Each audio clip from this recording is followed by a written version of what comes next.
Sabe, quando queremos provar que algo existe, o instinto natural é logo apontar para a coisa, né?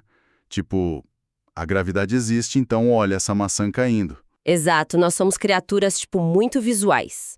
A gente acha que sempre precisa do espetáculo físico, do tangível para validar qualquer ideia nova. Pois é, mas e quando o assunto é o mundo invisível?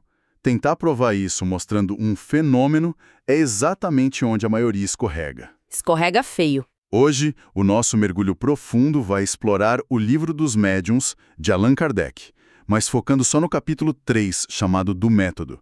A missão aqui é entender por que a lógica e o estudo teórico são infinitamente mais eficazes do que qualquer exibição de fenômenos. E vamos fazer isso de um jeito bem acessível, nível médio de ensino mesmo, sem complicação.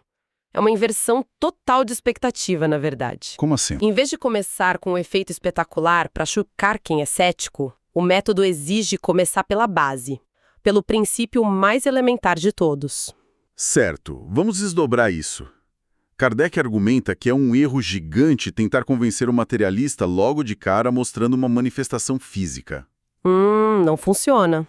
Não funciona mesmo. O método defende partir do que é conhecido para o desconhecido. Tipo, provar a existência da alma antes de sequer falar de espíritos. É como tentar explicar o sinal de Wi-Fi para alguém que não acredita na existência da eletricidade. Nossa, ótima analogia. O que é fascinante aqui é como ele categoriza os materialistas diante dessa abordagem. O público é dividido em dois grupos bem distintos, sabe? Ah, os orgulhosos e os que só duvidam? Isso.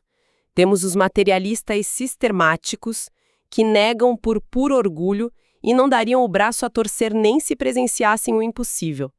E aqueles que apenas duvidam por falta de uma explicação melhor. Então o alvo acaba sendo esse segundo grupo. Exatamente. A grande sagacidade do método é focar totalmente nesses que carecem de conhecimento, evitando perder tempo precioso com quem nega por pura vaidade. Espera, isso me gera uma dúvida real. Se a gente tira a prova visual da mesa e não tenta convencer mostrando os fenômenos, como alguém se convence de algo que não pode ver? A pessoa só tem que aceitar as coisas com uma fé cega? Parece meio conveniente dizer, não olhe para a falta de provas, apenas estude os textos. Excelente ponto. Mas olha, é justamente o oposto da fé cega. A regra de ouro do método é que a teoria vem antes da experimentação, exatamente para evitar a credulidade. Entendi. Então é uma questão de preparo. Totalmente. Pense bem, não estamos falando de uma aula de química. Num laboratório, se agentes não têm vontade própria, certo? O estudo do invisível lida com inteligências livres. E eles não operam sob caprichos humanos para fazer apresentações sob demanda, né? Exato. Eles não funcionam como uma máquina. Agora fez sentido. Então, se o indivíduo for esperando um show de mágica que funcione ao apertar de um botão, ele vai se frustrar. Ou, pior ainda, vai ser facilmente enganado por qualquer truque barato. Com certeza. Se conectarmos isso ao quadro geral, a teoria funciona como um escudo protetor. Ela blinda o estudante contra charlatanismos e ilusões.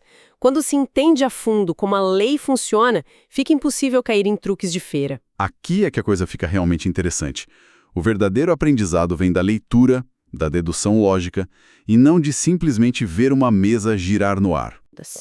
A obra descreve 3 classes principais de adeptos que surgem desse contato. Tem os experimentadores, que ficam presos na superfície, focados só na curiosidade do fenômeno. Aquela galera que só quer emoção. Isso.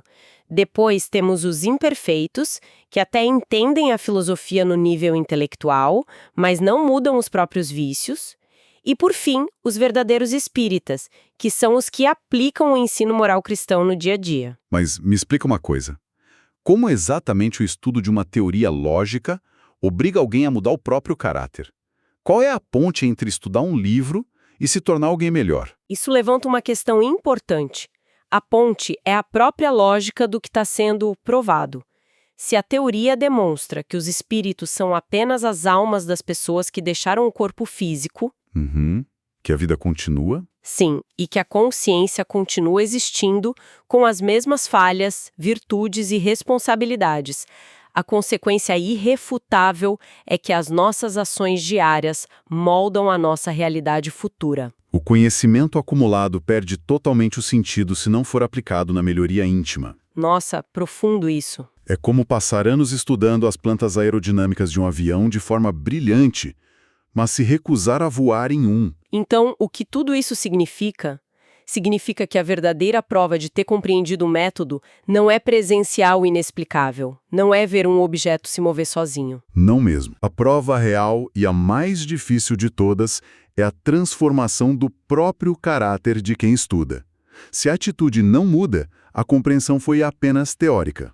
Em resumo, nossa exploração de hoje mostrou que o método proposto se baseia na lógica implacável, no estudo rigoroso e na transformação moral, rejeitando a superficialidade do espetáculo a todo momento. Isso nos traz de volta aquela maçã caindo no começo do nosso bate-papo.